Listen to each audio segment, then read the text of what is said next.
So this video is going to be coming from the perspective of somebody who, kind of has a passing knowledge of Mario, but not like the biggest fan, My, extension of like playing the Mario games is basically just playing like the Mario Kart or the Donkey Kong at at the arcade when I was little. So I'm not exactly like, big into like the console games and stuff. So this is coming as like a, relative, you know, casual Mario fan. Anyway, now that that's out of the way, I enjoyed this movie. I was before watching it, I was like, oh, okay, yeah, just another cash grab video game adaptation. Oh, yeah, and there's gonna be like all these jokes and stuff, but it was actually like it was actually well done.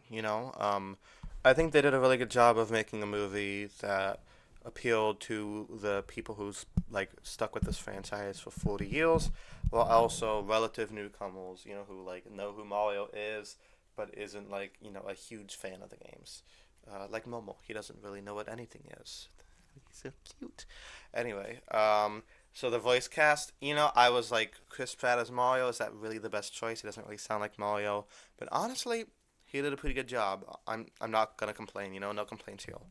Um, I think like the his voice lines are what they put in the trailer, but like for the most part, he was fine, Like I loved Jack Black as Bowser. He was hilarious. Like just as like when he was on the piano singing, that's one of my funniest scenes. And Charlie Day as Luigi actually was pretty good. So like I think the casting, when it came out, it sounded crazy because it is kind of a crazy casting choices, but I think it worked. My favorite of the action scenes is when they like use the video games and like literally just have them be the video games. Like when he's like being tested and he has to go through like the whole obstacle, so you have to like jump and do this stuff with the power ups and stuff. That was a cool scene when they're like doing the Mario Kart scene when they were driving the cars, or when Donkey Kong was fighting him and he kept throwing barrels at him. That was, it's like lifted straight from those games. And I kind of had reservations about this because it's made by Illumination, who's kind of known for just bland, cash grab, cheap animated movies that don't really appeal much to anybody older than the age of 7. But this one was actually good. I like the first Despicable Me, but then after that, it kind of like became cash grab, like typical Hollywood movie. But this one, like you could tell they tried a lot. Like the animation looked stunning, especially those like underwater scenes. Like when when the thing came up out of the water, I was like, whoa.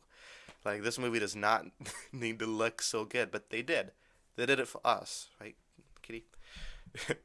If I were gonna criticize it, I would say the dialogue is a bit clunky. Like it doesn't really like they kind of tried too hard to be funny with the dialogue.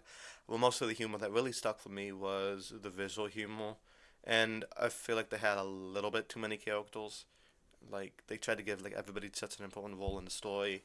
Um, but those were just kind of minor criticisms, honestly. And some of the characters weren't exactly fleshed out that much, besides like Mario and Princess Peach. Maybe if the movie was like 10 more minutes, they could have fleshed out some of the other ones. Like Donkey Kong seemed kind of one note. But this is after all a kids movie. But I do think we move a little too quickly. Like I'd like to explore these worlds more. If only there was like a video game they could make about Mario that could do that. But yeah, I watch a lot of very deep like hardcore like intellectual stuff like Succession or like Better Call Saul, and sometimes I need a break from that. I need something to like kind of turn my brain off, watch, enjoy. I don't have to like overanalyze it. And that's just the perfect movie if you're into that. Just the typical popcorn flick, but it doesn't really insult your intelligence like some of them do. It doesn't like it's not too stupid, or it's just like who they think we're idiots. It's not like that. It's actually very well written. Like for like this type of movie. Something else I wanted to say, like this theater was so packed. I went to like one of those fancy ones, like the recliner chairs. I don't usually do that, but it's my uncle brought me to. Um, and yeah, like there's so many kids. Like there was a lot of young children there, but there was like a lot of adults there with like the little Mario hats on. It's like a whole thing, like Mario sweep. They made like $1 bazillion or something. It's crazy. Impressive. So yeah, there's probably gonna be a sequel, honestly, with the Yoshi coming out of the egg at the end. I'd like them to make a Pac-Man movie. I'd be really interested in that. Maybe make it like a romance thing, but also a ghost story. That could work. Anyway, that's just my thoughts on a Mario movie from somebody who doesn't know that much about the Mario universe. Let me know what you guys thought of it down below. Are you a huge Mario fan or are you more casual like myself? And what did you think about that? Do you think that impacted what you felt about the movie? So yeah, thank you guys so much for watching, and until next time, peace.